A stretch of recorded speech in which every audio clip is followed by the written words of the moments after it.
These are our dwarf Mugo pines, also known as Swiss mountain pines. Our dwarf Mugo pines will grow to about 3 foot high by a spread of 5 foot, with a moderate to slow growth rate of 3 to 5 inches per year. Its USDA plant hardiness is 3 through 8. Its exposure is a full sun to partial shade.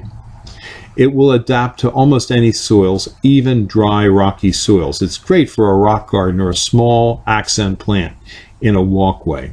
It's tough, but it does get the red-headed pine sawfly, which can denude it, so you have to watch for that. If you have any more questions about Mugo pines, give us a call at 215-651-8329. We do have these available at our Fountainville location on Route 313 near Doylestown, PA. Thank you. This field of green giants was planted about a month ago. And in this field of 500 green giants that we planted, we only lost 2. And they were both on the end. This one died, and this one over here died. And the reason these died was we had a fox. And as strange as it may sound, the fox killed them. But how did the fox kill them? Well, what the fox did was he chewed on the water line. And then we had to make a splice in the water line, so it shortened the water line because we didn't have extra tubing with us at the time when we spliced and repaired the line. So the lines did not come all the way to the end of the rows. And because of that, when we put the drip water onto the trees, these 2 at the end of the rows did not get sufficient amounts of water. And that's why they died. So the fox killed these 2. But we expect to have losses, and it's okay, especially if it's a fox. Now, if it were from a rabbit, we'd be very upset. We'd want to shoot it. In fact, we would. If it was from a deer, we'd kill it. But the most important thing and critical thing in growing these arborvitaes, especially if you plant them like these were in the middle of the summer, is to make sure you have a water system on it so that you can properly water the trees. You can't expect a consistent and uniform result on your trees if you don't have proper watering. So if you have any questions on growing green giant arborvitaes or other arborvitaes, give us a call at Highland Hill Farm. We grow thousands of arborvitaes and we specialize in the giant green arborvitae.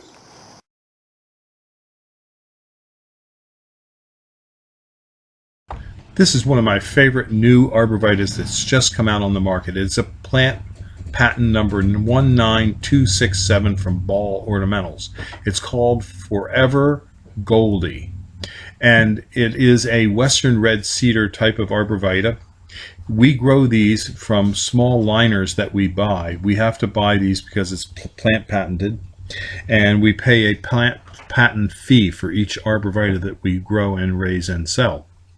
We put these in small pots and pot them up, and then we will pot them out in the field, and we will also have them in larger 3-gallon pots for sale.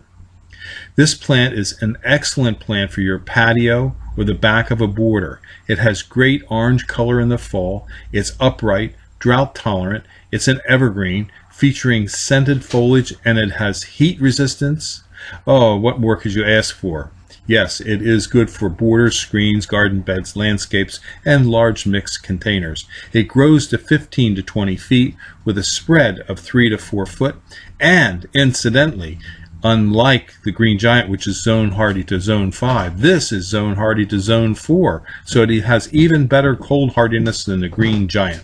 So give us a call if you want some at Highland Hill Farm. We're on Route 313 in Fountainville, PA, and we do deliver and plant the Forever Goldie arborvitae.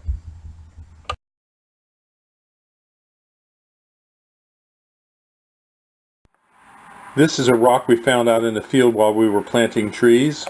We've never seen a rock like this in the area. It's definitely weird. Maybe you could tell me more about it or what it is. It could possibly be a meteorite. We're not certain. It was found on our farm, Highland Hill Farm, in Fountainville, PA, near Doylestown.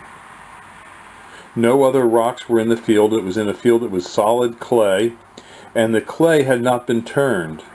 It was an area that we were just starting to farm that had been a pasture previously. So I don't believe the field was ever plowed. but it was down deep in the clay. If you have any idea what it might be, give us a call at 215-651-8329 or stop out and see it. Thank you. This is another picture of this rock that we found. We at Highland Hill Farm also have places where you can go and search for weird rocks, minerals, and artifacts. We have a place in Milan, PA, where we grow trees, where you can search for Indian artifacts. And in Truth or Consequences, New Mexico, we have places where you can go searching for dinosaur bones, fossils, and for meteorites. Our Truth or Consequences farm is the northernmost limits of the Chihuahuan Desert, which is the largest desert in North America, starting up in Mexico and ending up in Truth or Consequences, New Mexico at our ranch. Our ranch is the northern limit of the Chihuahuan Desert, so it's a good place to look for meteorites. However, this was found in Doylestown, PA, and we were really surprised to find this kind of a rock there. The only test I ran on the rock was with a magnet, and it was not magnetic. So that rules out a large deposit of iron in this rock. If you'd like to look at this rock, you can stop into our office, or if you want to go hunting for something like these rocks, you can. We're at 5275 West Swamp Road. This is Highland Hill Farm. We raise and sell predominantly arborvitaes and screening and buffering trees for people in Northeast United States. Call us 215-651-8329. Thank you.